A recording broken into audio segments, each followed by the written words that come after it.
नमस्कार साथियों, आप सभी का स्वागत है आपके अपने YouTube चैनल पढ़ाई की पोथी में। साथियों, उम्मीद करती हूँ कि आप सभी स्वस्थ होंगे, मस्त होंगे, बेहतर होंगे और निरंतर अपनी तैयारी के माध्यम से सफलता का मार्ग प्रशस्त कर रहे होंगे। तो चलिए, आज हम पढ़ने वाले हैं ग्रामीण परिवेश से बनने वाले अति महत्वपूर्ण प्रश्नों को, जो आपके यूपी लेखपाल या वीडियो सभी परीक्षाओं के लिए बहुत ही उपयोगी साबित होने वाले हैं। तो बिना समय व्यर्थ किए सीधे अपने टॉपिक पर चलते हैं और कम समय में बेहतर कंटेंट के लिए पढ़ाई की पोथी को सब्सक्राइब करना बिल्कुल भी ना भूलें। पहला प्रश्न है, भू दाखिल खारिज का अर्थ है। तो आप लोगों ने कई बार सुना होगा दाखिल खारिज करवाना। भूमि जो है उसका बैनामा हो गया है, तो क्या करना है? दाखिल खारिज करवाना। तो भू दाखिल खारिज का जो शाब्दिक अर्थ है वह क्या है? जोतदार का नाम परिवर्तन। अगर आपसे पूछा जाएगा कि भू दाखिल खारिज का अर्थ है तो जोतदार का नाम परिवर्तन। देखिए, जब ये चार ऑप्शंस के माध्यम से आपसे पूछा जाएगा तो ये बहुत ही कठिन लगेगा, इसलिए इस चीज को ध्यान से देखिएगा। राज्य की सर्वोच्च प्रशासनिक इकाई है। राज्य की सर्वोच्च प्रशासनिक इकाई क्या है? तो राज्य की सर्वोच्च प्रशासनिक इकाई है जिला। क्या है? जिला। और उसका अगर मैं कहूँ जिले की सर्वोच्च प्रधान किसे कहेंगे तो डीएम यानी कि डिस्ट्रिक्ट मजिस्ट्रेट को। तो राज्य की सर्वोच्च प्रशासनिक इकाई क्या है? जिला या डीएम। नेक्स्ट है आपका प्रदेश आपदा से निपटने हेतु बनाया गया राज्य आपदा प्रबंधन विभाग के अधीन कार्य करता है। तो प्रदेश आपदा प्रबंधन से निपटने के लिए जो आपका राज्य आपदा प्रबंधन है इस विभाग के अधीन कार्य करता है। किसके अधीन? तो राज्य यानी कि राजस्व विभाग के अधीन कार्य करता है। किसके अधीन कार्य करता है? राजस्व विभाग के अधीन। तो प्रदेश आपदा से निपटने के लिए जो आपका राज्य आपदा प्रबंधन विभाग है वह राजस्व विभाग के अधीन कार्य करता है। नेक्स्ट क्वेश्चन है आपका, ग्रामीण क्षेत्र से अभिप्राय उस क्षेत्र से है। ग्रामीण क्षेत्र से अभिप्राय किस क्षेत्र से है? तो जिसकी आबादी कितनी हो? 5,000 से कम।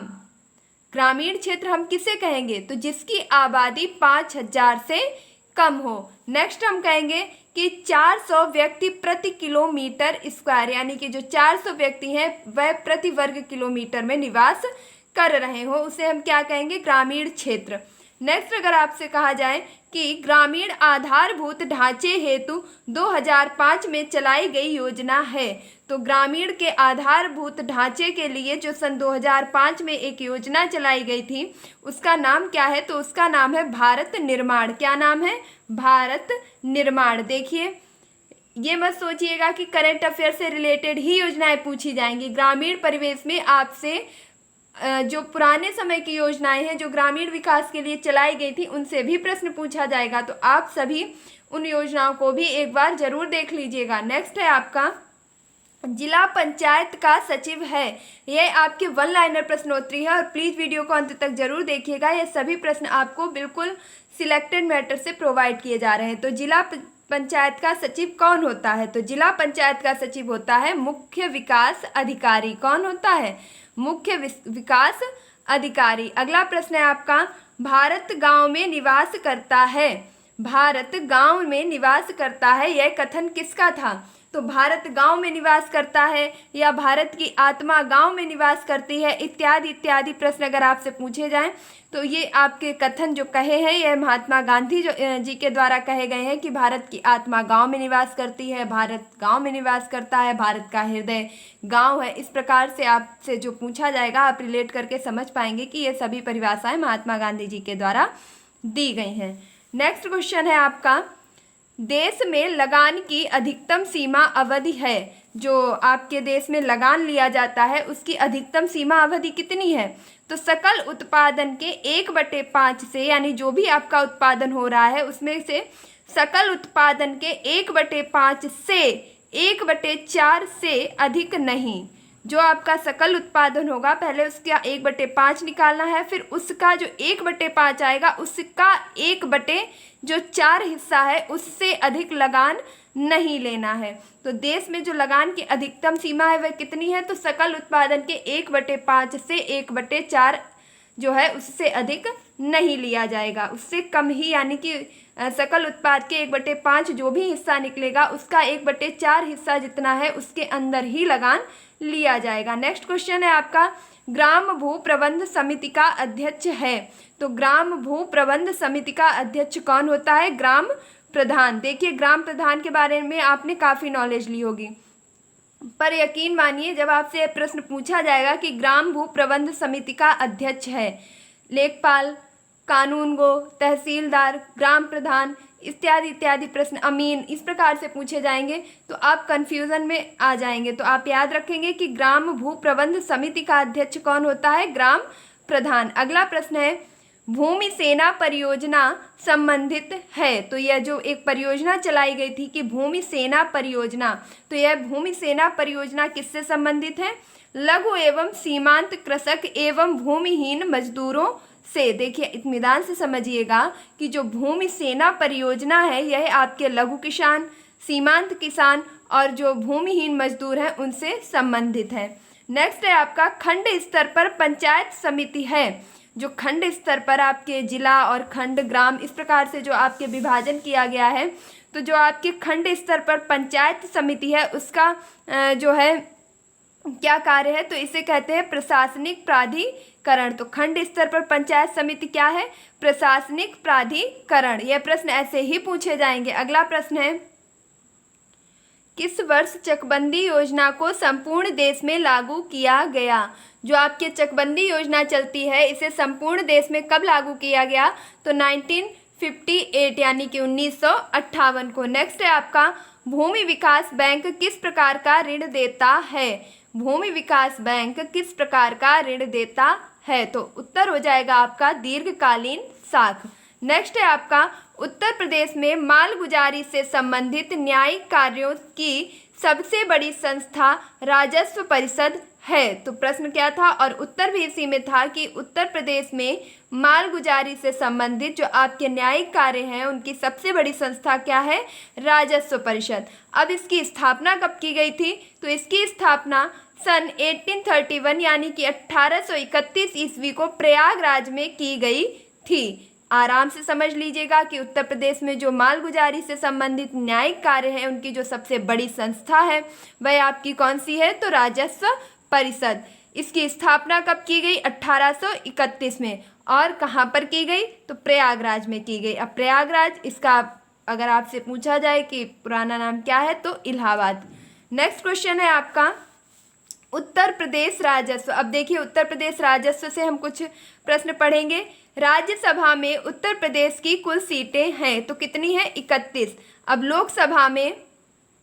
लोकसभा में कितनी है? तो 80। नेक्स्ट हम देखेंगे, बीपीएल के छूटे लोगों को लाभ देने हेतु योजना है। जो आपके बीपीएल धारक हैं, बीपीएल कार्ड धारक हैं, उन लोगों को लाभ देने के लिए एक योजना चलाई गई जिसका नाम क्या रखा गया? Samajwadi pension scheme. Next question है आपका, ग्राम पंचायत में महिलाओं की आरक्षण है, यानी कि जो ग्राम पंचायत है उसमें जो महिलाएं हैं उन्हें कितने % आरक्षण दिया गया है? तो 33% यानी कि 33%। नेक्स्ट क्वेश्चन है आपका, ब्रिटिश शासन के दौरान उत्तर प्रदेश में भूमिहीन पंजीकरण किस अधिकारी द्वारा किया जाता था? जो आपका ब्रिटिश शासन काल था, अंग्रेजों का समय था, तो उस समय जब उत्तर प्रदेश में भूमि का पंजीकरण किया जाता था तो वह किस अधिकारी के द्वारा किया जाता था? उसे क्या कहते थे? तो ब्रिटिश काल के दौरान उत्तर प्रदेश में भूमि पंजीकरण लिपिक अधिकारी के द्वारा किया जाता था। नेक्स्ट प्रश्न है आपका, मध्याह्न भोजन पकाने परोसने की स्वच्छता जांच हेतु कितने समय में पड़ताल करनी चाहिए? देखिए, ये सभी प्रश्न आपके ग्रामीण परिवेश से ही संबंधित हैं। यह मत सोचिएगा कि ये आपके मिड डे मील से है तो आपके ग्रामीण परिवेश में नहीं पूछे जाएंगे। मिड डे मील, शिक्षा, स्वास्थ्य सेवाएं, ये सभी आपके ग्रामीण परिवेश से ही संबंधित प्रश्न हैं।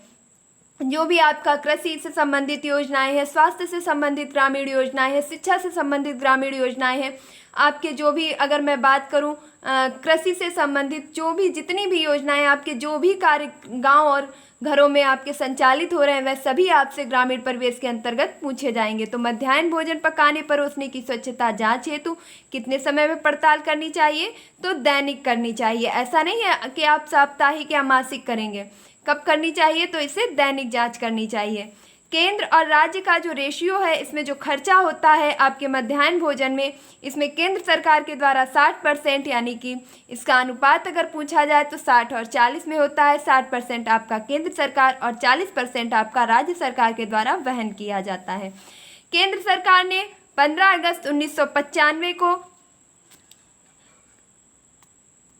15 अगस्त 1995 को जब आपकी किनकी सरकार थी, तो पीवी नरसिम्हा राव की सरकार थी, उस समय आपके मध्याह्न भोजन योजना को प्रारंभ किया था।